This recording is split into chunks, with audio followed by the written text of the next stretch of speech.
How are you? Hello, Ernesto. I'm good. How are you doing?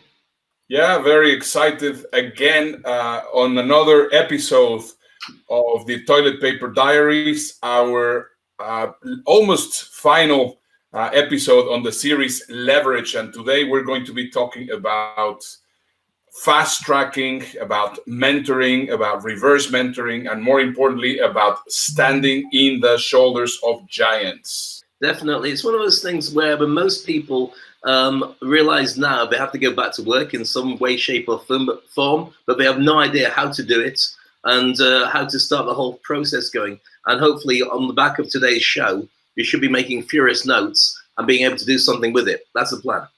Yeah, 47 days in quarantine, according to our quarantine meter. So that's just amazing that we have been so far so long. But I have some interesting news. We might be able to be competing for an Emmy. What do you think of that?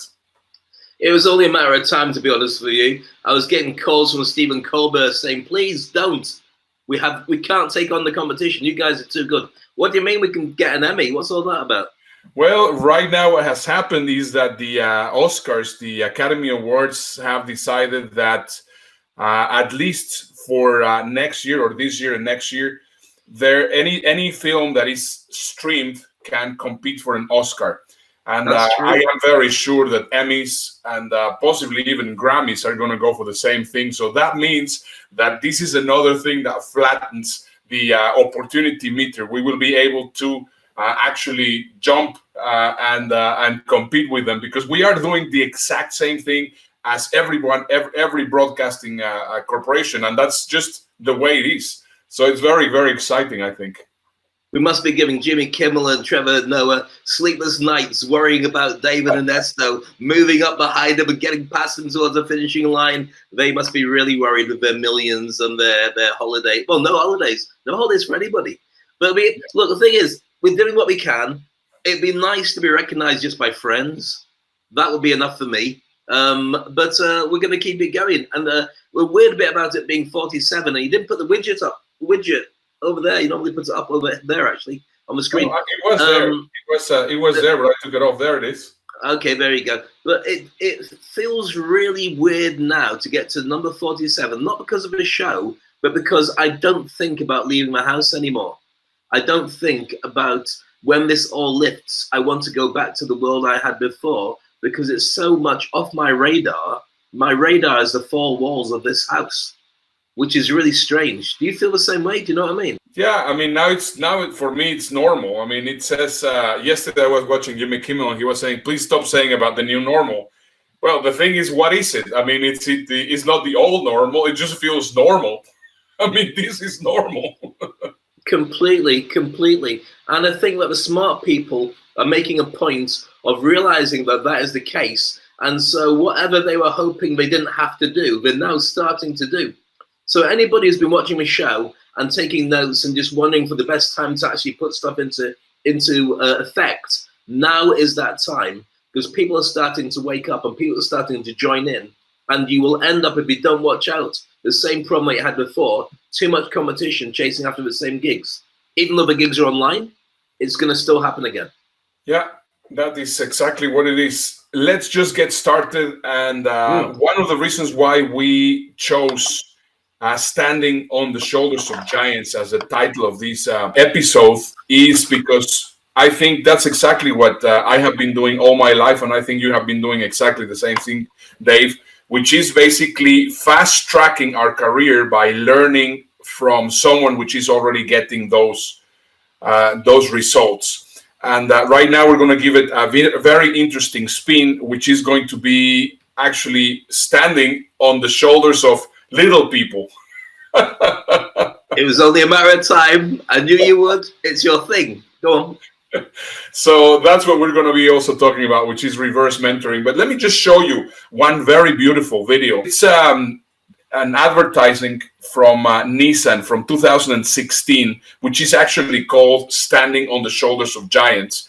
And if you read a little bit the story of Nissan, how they basically got to understand the different giants, which in those days were the Fords, the Chevrolets, the Chryslers, and how they got to capture the American market. Have a look. We have all had a giant. Someone who stood tall, who showed us how to be, what we could become.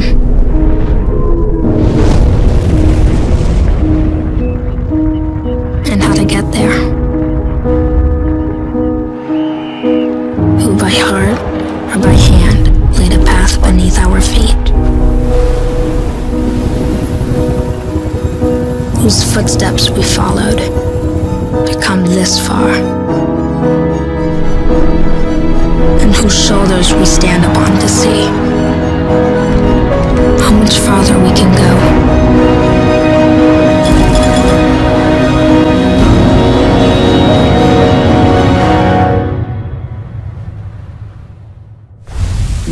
To those who've gone before us, Chevy, Ford, Dodge. Thank you. We see the way forward.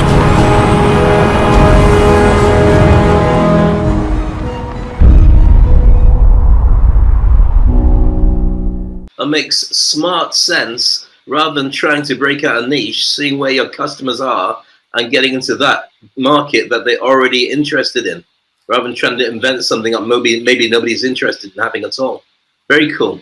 So we've got a couple of things to address because we're just seeing there about how to move forward and how to fast track. Okay, so if you're wondering about how to move forward fastest, the best way to do it is to get somebody to help you rather than learning by your own mistakes, because nowadays with a digital world, you're competing with everybody who's got access to the internet, not even your locale, because people won't be going out to see other people. They'll be going online and seeing who turns up.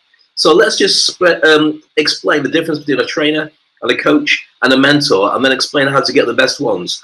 First of all, a trainer is effectively doing a brain dump, usually for a certificate. You spend time with them, they teach you something, and at the end of it, you can ask as many questions as possible. They'll tell you everything you need to know until you're at a stage where you're qualified to be able to do everything that the training set you up to do. That's training. Next thing is coaching. Now, generally a coach, what their job is to do is to qualify by asking you questions, issues that you need to be able to fix or get by. So their job is not really to come to conclusions on your behalf, it's to help you come to conclusions so those ideas stick in your head because you created them. So if you're wondering exactly how you're going to grow your business, they'll ask you lots of questions until you go, oh, I know what I've got to do. And then they'll dig deep on what those points are until you can map out exactly what you need to do. And often they are in the same industry, or they've got very similar overlapping industries, because then they've got an idea about where you come from and where you need to be. And the third one is a mentor. Now, a mentor is an advisor, a trusted, experienced advisor who generally has been there, done it, got the t-shirts. And so what they're doing is helping you they basically are being paid to get you to where they are faster, so you don't have to spend the many years of learning that they've done. So usually you get one related to your industry, but sometimes just in business, they've experienced things that you need to know as well. So all the top companies have access to mentors and coaches and trainers and use them specifically for the role that they need to do to get their management and get their teams up to the top. And usually the CEOs will have a coach or a mentor. Sometimes a mentor is privately done so they can get insights to make them a top CEO. So how do you find the very best of all these things? Well, you can Google it, obviously, but there's a couple of things I would always suggest. First of all, don't think about the money. There's always a cost involved, and there should be a cost involved because you're saving time, and time is worth more than money. A good top-of-the-range coach or mentor or even trainer will cost you a lot of money, but their job is to make you money. And that is understandable, and it draws a straight line between how much they cost and what we should get for you, and you need to make sure that happens. Check out their references and testimonials. If they say they can do it, then check out with people they've worked with whether they've actually managed to do the stuff they said and what they liked and didn't like about it. If they're really at the top of the game, they'll have plenty of people for you to contact. Then you also need to look at the level that they've managed to achieve themselves. It's one thing to tell you how to do it yourself, but if they've done nothing with their lives, but they're very good advisors in the backseat of the car, then are you really going to go with somebody who's made no money, who's not done anything, but we're going to tell you how to do it? You can find them in any bar if the bars are still open. Then you set a timeline on where you want to be and how you want to get there. You set a budget on what it is you want to spend on this investment. It's not spending, it's not a cost, it's an investment on yourself. Never forget that. And then find out who you want to have, shortlist them, and have a chat. Who you might like, who you might not like, who can you spend time with, who do you not really like. Sometimes the best ones are really difficult to work with, but they're such geniuses that you can find that they just share stuff that really gets you there. You have to make that own decision. And of course, can they do it? If they're really busy, they might not be able to fit you in, or they might not have the ability to get you to where you need to be because they've done something different and it's not their speciality. And the last thing, put together your start date. Make sure you review everything that you're going to be doing and they're going to be doing for you, and then put together a contract, something that says you will have this achievement by that time, and then don't waste any more time. Get stuck into it. I mentor, Ernesto mentors. We train and we coach as well. For a speaker, it's an essential bit of kit because it's important. But for you to get out of your house effectively online and start replenishing those bank accounts, get a mentor. Don't do it by trial and error. You don't have time. Absolutely. And I think right now there is a big trend going on that possibly you haven't even spotted. But I am a big advocate of something which is called reverse mentoring. So let me just explain to you reverse mentoring. So Dave has now gone through mentoring, coaching, training, and all the different things that you need to do. But what is reverse mentoring and how can you actually benefit from it right now? In order for me to do that, I found a company which it's called AXA, and they are all over the place, and they have a reverse mentoring program. And I think with this video you will understand what it is, and then we're gonna tell you how to benefit from it. Have a look.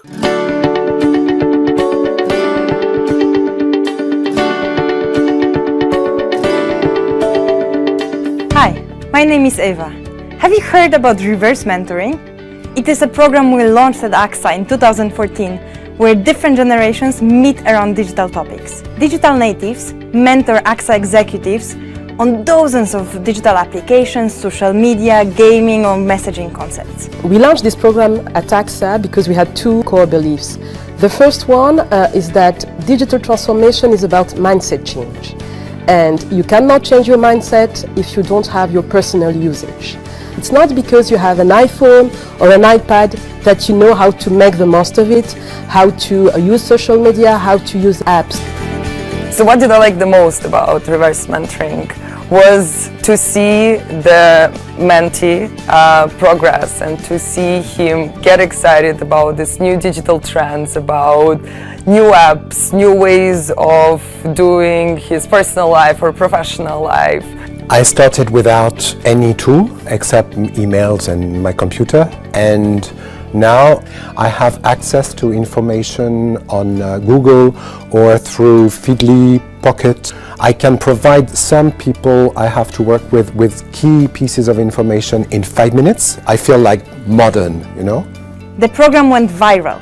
Within a year after launch, we already have 1,002 participants around the world, and we are growing every day.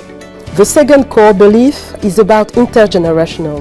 Today at AXA, as if in many companies, we have 3 to 4 generations at work. So for us, it was breaking the silos, breaking the boundaries. We invest a lot in training of the mentors. They participate to 2-day-long workshop where we focus on mentoring and pedagogical skills, all to help them better prepare and customize the content to their mentees' needs. They even have a mobile application to support them. The reverse mentoring program has changed my business perspective in quite a fundamental way, I must say, because it has helped me to really put me in the shoes of customers of the modern day and age.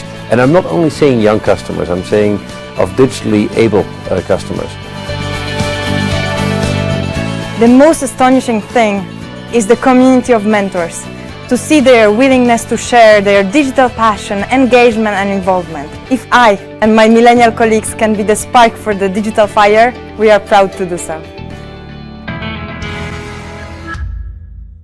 Really fascinating how things have reversed themselves. So the young people are teaching the older people exactly how to do what they do naturally, which is cool, very cool indeed.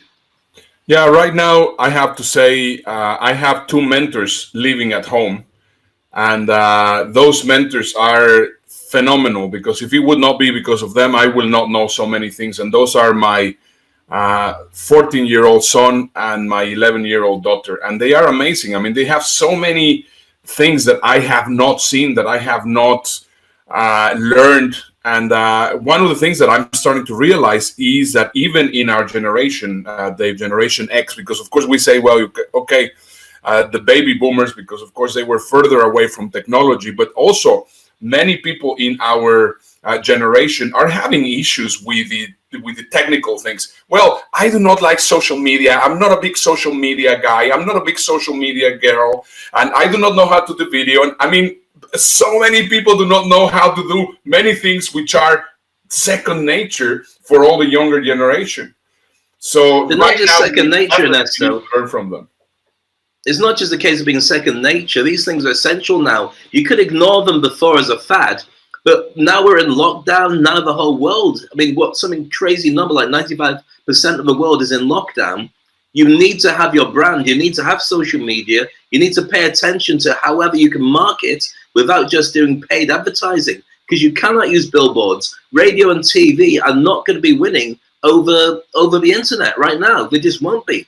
You know, the streaming services do really well, but traditional tentative TV, not a chance. Terrestrial, no chance.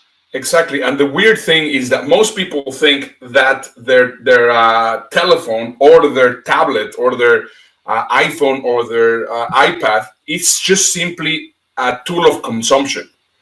In my eyes, I honestly use those tools for creation and not for consumption. Look at this. This is a lot of wisdom in that phrase. You have to use your telephone and your iPad for creation, not consumption. That's incredibly powerful. And that's one of the things that my kids tell me all the time. Yeah, well, you know, sure, it's nice that you're seeing videos and that you're doing this or that you're doing that, but you learn how to use, you have an incredibly powerful tool here in your phone or also in your iPad. But the problem is, what do you do? How do you do it? Well, one of the big challenges for most people is when a new platform comes on board, like TikTok or anything else, they have no clue what to do with it, how to get it there. It just seems really scary. So it's easier to go la, la, la, la, la, la, la, and they ignore it completely. And of course, TikTok is being the biggest download of the last 12 months. You ignore it at your peril. I'm just as guilty. I do not want to dance on camera, but somehow everybody else seems to be doing something. So we should take a look at that, and also somebody's birthday coming up soon as well. Yeah, my wife's birthday is today. Is it really? Wow, happy birthday, Joan. Fantastic. Did you go out and get her something? We are going to go out. I mean, we're actually going to go out and get some food so that we can prepare a nice breakfast, a nice dinner for her. And we're going to also go get, she wants to get one. She wants to actually get a tablet to create some stuff. So it's just a drawing tablet that goes together with the computer. Yeah. But anyway, she's into design, so that's what she wants. So yeah, great. She's turning 39 for the 8th time or 7th time, or I have no clue how many times. I can't believe you just said that in front of the world. You're in so much hot water, my friend. She's 39. I mean, and she will remain 39 forever. So I am not disclosing anything. La la la la la la la la la. Anyway, we're talking about TikTok, and it's true. I mean, a lot of people are guilty from that, and I've been telling you, I've been studying TikTok, and now I'm starting to get it. But you know what? I have a video that I think will be explaining to you in a reverse mentoring way how TikTok works. Now, this is supposed to be 6 different ways on how to make money with TikTok, which because of time, I actually had to make it shorter. So there's only 2 ways, but you will see the name of the teacher or the mentor, and you can follow her on Instagram. Let's have a look. What did you say TikTok is? Social commerce? Huh? Sorry. Has Gary Vee ever influenced you? More and more, he's talking about TikTok, and it sure is perking up the ears of entrepreneurs and marketers like myself. Why is that? Well, TikTok has a lot of interest right now and not a lot of content. So those who are creating content are seeing crazy views, and some people are going viral literally overnight. Here's the thing, the same thing happened to Instagram just a few years ago. People got interested in this app that was normally just for teenagers, but they thought that the way to make money through Instagram was to get a lot of followers. But now that we see Instagram as a full-blown marketing tool for business where you don't actually need a lot of followers, I can see that more and more people are looking to TikTok. They don't want to wait years to figure out the platform and how to monetize it. They want to jump on it early so that they can capitalize on all the interest today and start making money from TikTok. So if that's you, if you're interested in jumping on a platform early and looking at how to actually monetize your following, that's what I'm covering in today's video. 6 ways that I'm seeing people actually make money today from TikTok. And stay tuned until the end. I'm going to share with you why TikTok might be more powerful than even Instagram. Yep, I said it. I am a full-time Instagram marketer, but I definitely have my eye on TikTok, and I'll share with you all my thoughts at the end of this video. The first way people are making money from TikTok is growing accounts and then selling them. So this is becoming more and more popular in the e-commerce or product space. Similar to Instagram, you're going to choose a niche and then go ahead and create entertaining content, ideally content that goes viral, to attract and draw that person who would be the ideal customer for your product. So there are people in the space today who are growing TikTok profiles around a certain interest, usually it's a niche topic, and they might not have anything to sell, but they're going to reach out to brands in that industry and sell their TikTok profile to them. And people are legit making money this way. The good news is for product brands is once they have that account in their hands, it's actually fairly easy to sell products.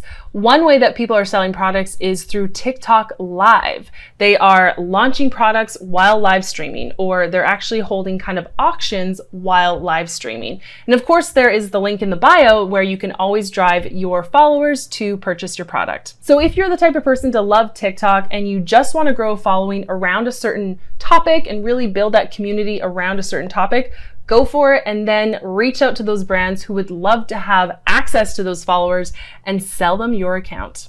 The second way people are making money from TikTok is going live and collecting donations from viewers. This feature of TikTok I find fascinating. It's really a built-in monetization platform literally from day one. So from what I've seen, here's how it works. When you're a TikTok user, you can go into your profile and purchase something called coins. So for 100 coins, I think it's like $1.39 from what I saw. I'm in the settings of my account right now, and I'm just going to balance, and it's showing me that I have a balance of 0. I haven't bought any coins, but I can recharge, and for 100 coins, it's going to cost $1.39. Now, what do I do with these coins? The way this is designed is that when one of my favorite creators is going live, I can actually send them coins as kind of a way to give thanks for all of their effort in creating the content they do. What does the creator do with this coin? The creator turns the coins into diamonds, and those diamonds can be converted into cash via PayPal. Cool, right? So if you build up a profile yourself, you have a lot of followers, your followers have the ability to donate coins to you, which turn into diamonds in your account, which you can then convert into cash through PayPal. Wow. Very interesting. I'm just looking at my TikTok now and going, oh, I've not done anything interesting in my entire life. But that area there where they're saying getting these diamonds and getting these coins and all the rest of it, that's taken directly from the gaming world, where when you're playing the Dungeons and Dragons style games, you can collect, like Warcraft, you can collect all these bits and pieces to build stuff in those worlds, and then you can sell them to other gamers. Yeah, this is exactly what I am saying. I mean, let's just talk about this show. This show, when we got started, we didn't really know how we were going to do it. We started realizing that it was incredibly important to bring positive news. We started at the same time as John Kaczynski. We started at the same time as and right now everybody's doing the same thing all over the place. It doesn't matter where you are because, of course, we're in confinement. But how did we start to learn on how to do it and how to provide this kind of content? By basically seeing how gamers work. I mean, right now, if you go to platforms like Twitch, any of the platforms where they're transmitting games, that's exactly what it is. I mean, they're doing education on how to play the game, but they're also showing you the game, and they're also having fun, and they're also giving themselves money, and they have all these different bits and pieces. This is how the new generation consumes content. This is exactly how it works. And most people thinking, well, we have to do these summits and we have to do these huge trainings and all these kinds of things. No, this is exactly how things are working, and we have seen it growing. Now, I found it fascinating because I am a big follower of Gary Vee, and I've been wanting to bring some of the different wisdom that Gary Vee brings. But the problem is, he swears like a drunken sailor.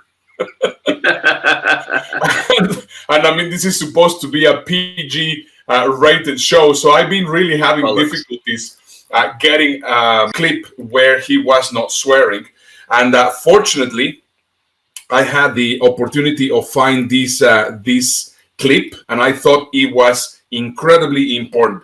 It has to do with a food blogger, and right now she's shocked because nobody wants to sponsor her blog. Have a look. We're all in an unprecedented time right now, and I'm actually very lucky, though, to be working in the food industry. And so as a food blogger, a lot of people are turning to food for comfort, for all the reasons. So for me, I've had record number of page views, record number of profile visits, record number of people like remaking my recipes. Yet my struggle right now is, how do I get brands to actually want to do sponsored work? Because all of a sudden, March 10th, March 11th, just came screeching to a halt. Nobody wants to do that anymore. You don't. Food companies are tightening up. Yesterday, one of our clients emailed us and said, we're not paying you. This is 7 figures, and you're getting fired, and we might be going bankrupt. You don't get to affect the other side. What you do right now is, A, hopefully you've either saved or you're humble enough to go backwards. B, and this is for everybody. B, you go ham on producing as much content, doing as many lives, going across every platform. You've been waiting to do TikTok, you've been waiting to do Twitter, you do all that now, you build up. So in 180 days, when it's truly back to normal, you're getting that. This is chess right now, not checkers. It's not direct, it's macro. So go ham, all in. So many people are dwelling. I've heard from 1,000 of you already. Gary, I'm crushing, but all my money's gone because the brands aren't sponsoring. I'm like, remember when I told you if there was a recession, influencers wouldn't be as fun anymore?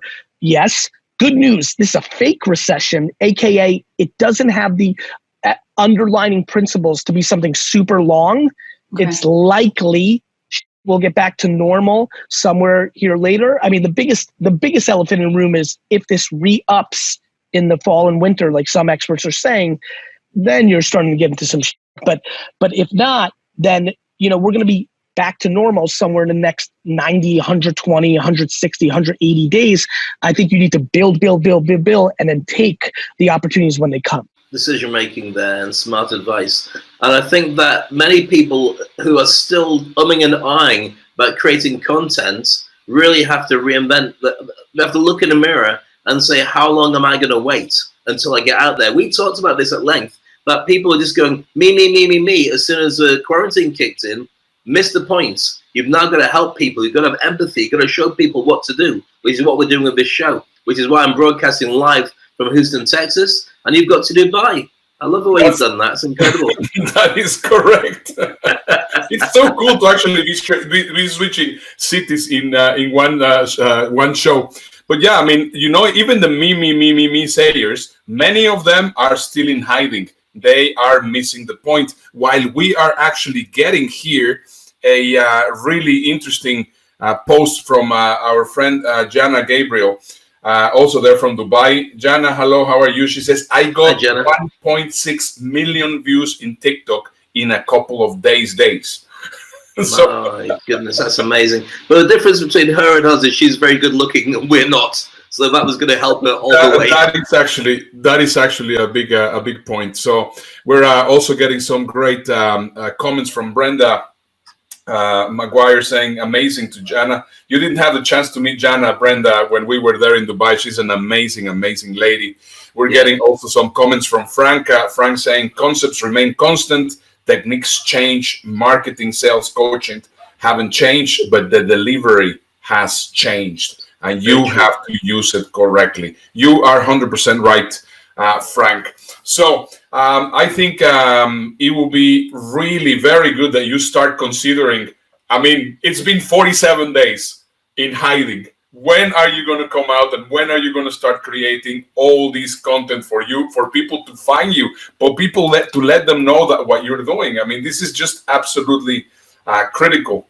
Think about the fact, if you don't do it now and you wait until later when there's so much grey noise coming from everybody trying to get back into the game, first of all, the price of being noticed will be very high.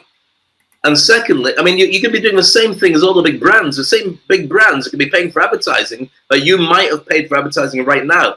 The big brands are still throwing money at all sorts of places. In fact, when you talked about what's happening on Twitch and Switcher, on the gaming world, a lot of the big brands advertise inside the games. So when the characters are running about with guns, they run past a billboard which might say, drink Coke. And that was paid for by Coca-Cola. So you really have to think about when you're going to get into the game. That's one of the reasons that we created this show. And we're helping you to think about fast forwarding into it. Because if you don't do that, you might find if you lose your job, there's no job interviews anymore. How are you going to get back into the game? How are you going to be noticed when we're talking about a global market all pitching for that same job? It's not about locale anymore, because that's neutral when it's online. So it's a kind of scary but invigorating time as well. So talking about fast tracking, I think this is just the exact point of what we were mentioning. So we want to fast track. Right now we need to, I mean, for you and I, we started immediately when this we got started. I mean, right now we're in episode 42.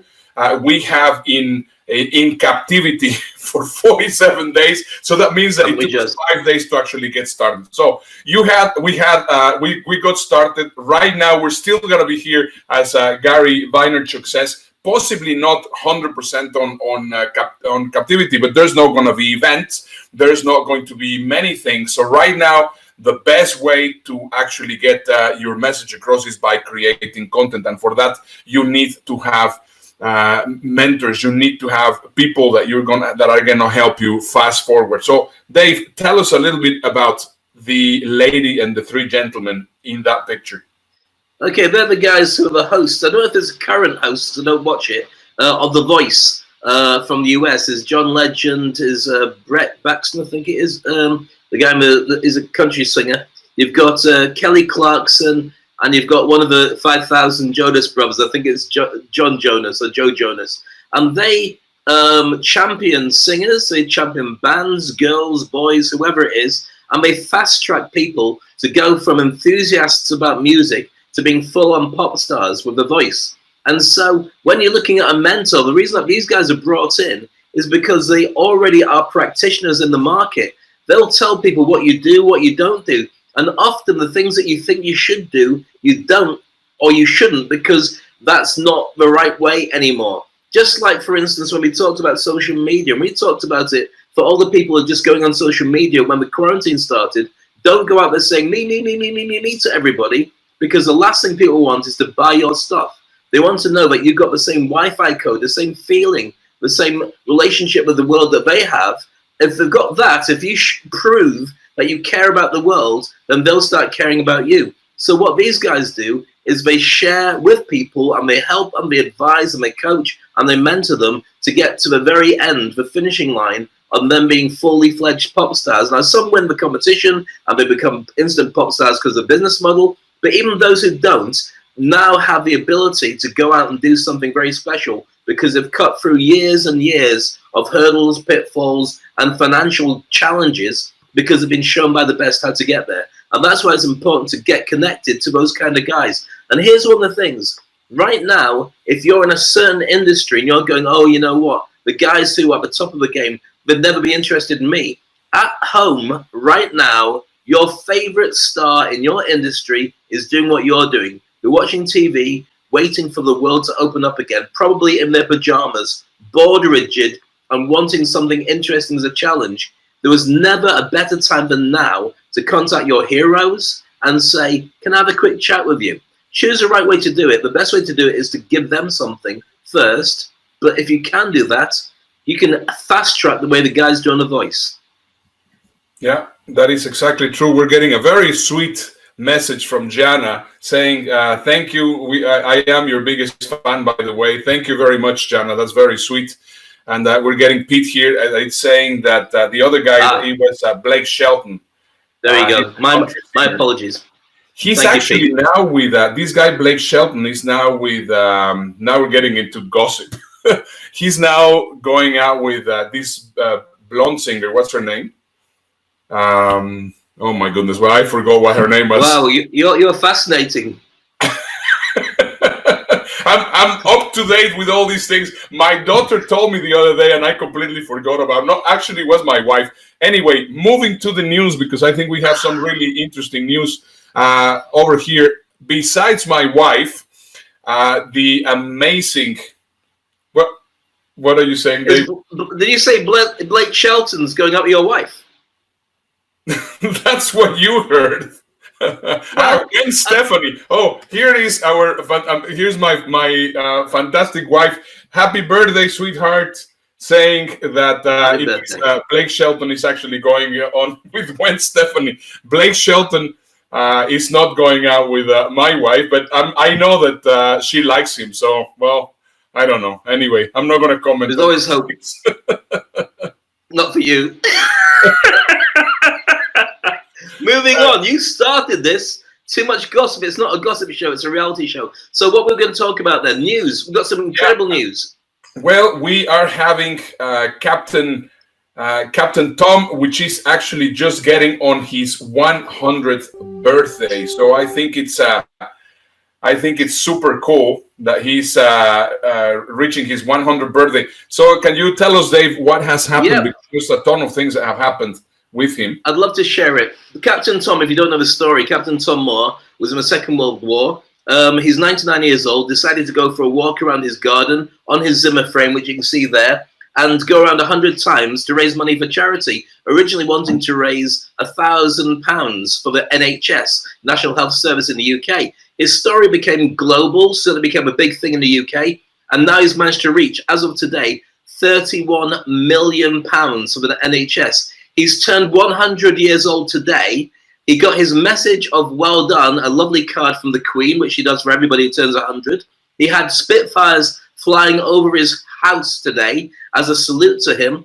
He was given his missing medal from the Second World War as a special gift.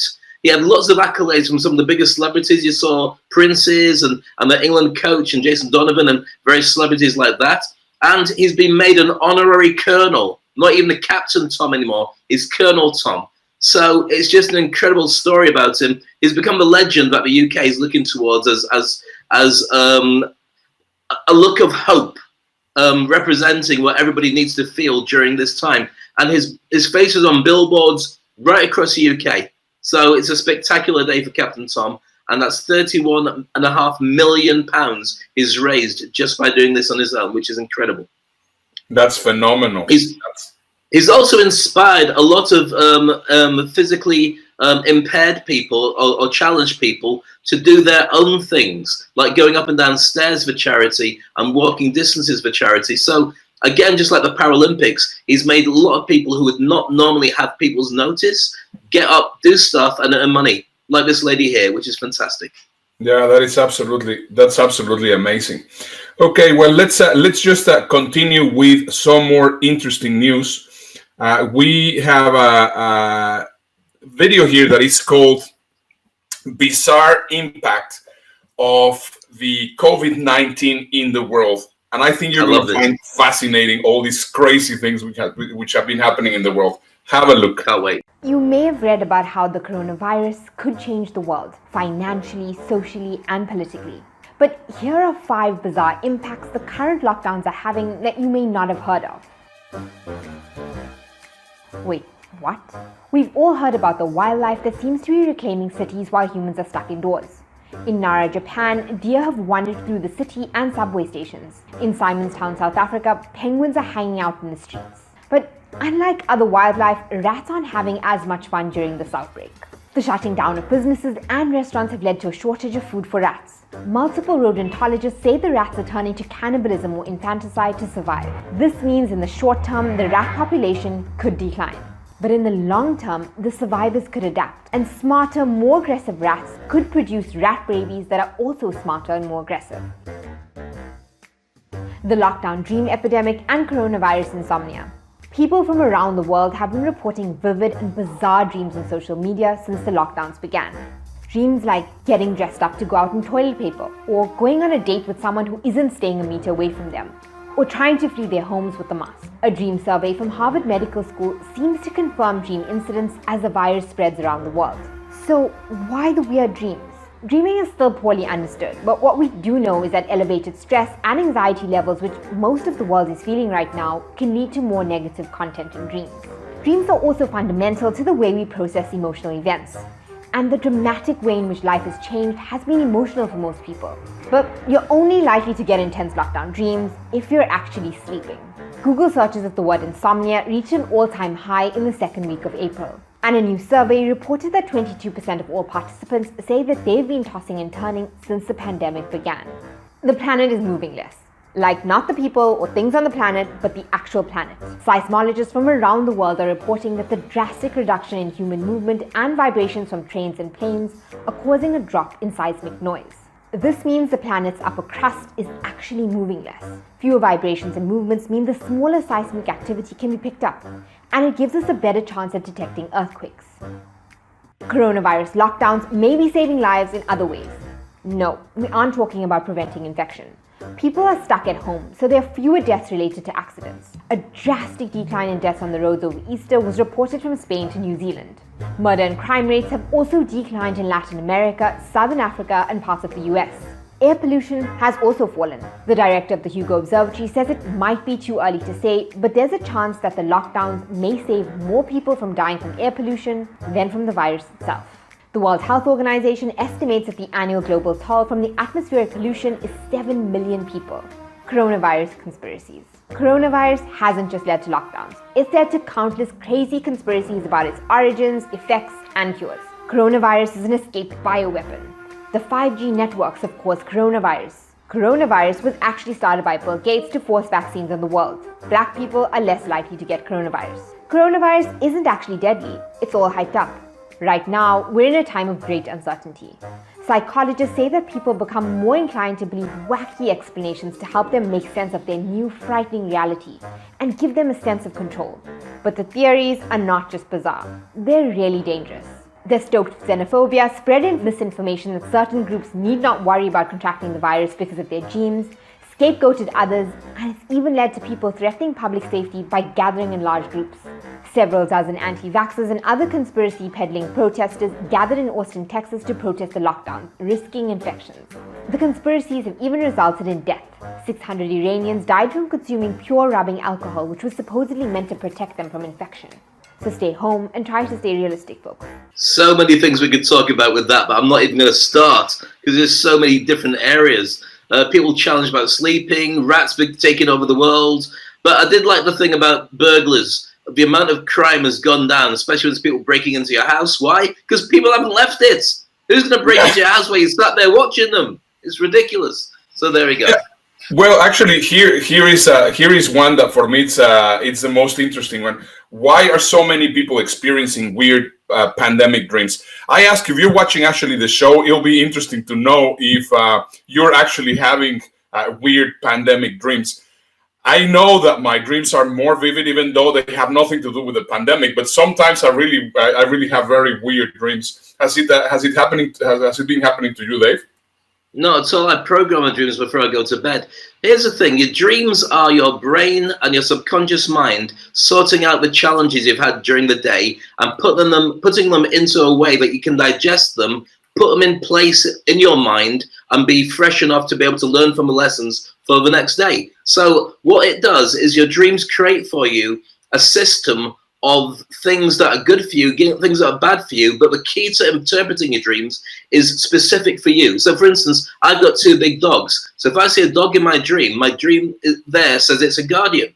Where for some people who hate dogs, if they see a dog in their dream, it's there to threaten them. So your brain is calculating what it needs to put in to be able to have you the next day feeling better with all the information. So what I tend to do is I program my dreams before I go to bed. I like to watch TV that I want to be a character in when I go to sleep, and it works, and it's fascinating. So you can do loads with it. I have here a comment from Frank that says, "I had a dream I was coaching Dave Crane crazy." Yeah, in your dreams, Frank. In your dreams, buddy. But in a way, we have to actually see, well, why are people going crazy? So let me just show you some examples. For example, this guy. I mean, right now they're saying, we have to really take care of our hands, so we have to use gloves and this kind of thing. So this guy goes shopping. He has his gloves on, and he's actually eating the Doritos with his gloves on. Wow, that is not going to help, is it? That is absolutely not going to help. Or, of course, we have the other ones, the protesters. These are also very, very funny. I mean, you have the protesters here that are protesting about having, this lockdown and whatever, and that coronavirus is a lie, but they are completely with covering their mouths and with gloves and all protection. I mean, it's incredible, isn't it? I've got to say hello, by the way, to all the many people who are joining us. Every single day we get more and more of our friends joining us on social media. I could go through all the different names, but just a big wave to everybody, especially on the watch party right now. It's a pleasure to connect with you. But you're just saying about the ridiculous stuff. I mean, there about masks and things that people are wearing. Well, this one I think is a really, really funny one. I mean, this guy basically says that viruses don't exist, that everything has to be done with because everything is happening because of 5G. And in his license plate, the license plate is science. Is that what it says in the back of it? Science. Goodness me. And look at this. This is in the Kroger here in the Woodlands, which I think is just insane. It says 4 packages of bread for $5, but the limit is 3 bread items per customer. So explain that to me. Wow. If people don't get crazy because of those things, that's definitely because not. It's just and as we were saying earlier, I mean, people are still afraid of buying anything with the Corona name in front of it, and we can see it here. They have purchased every single bean possible except the Corona beans. So as you can see, just absolutely insane.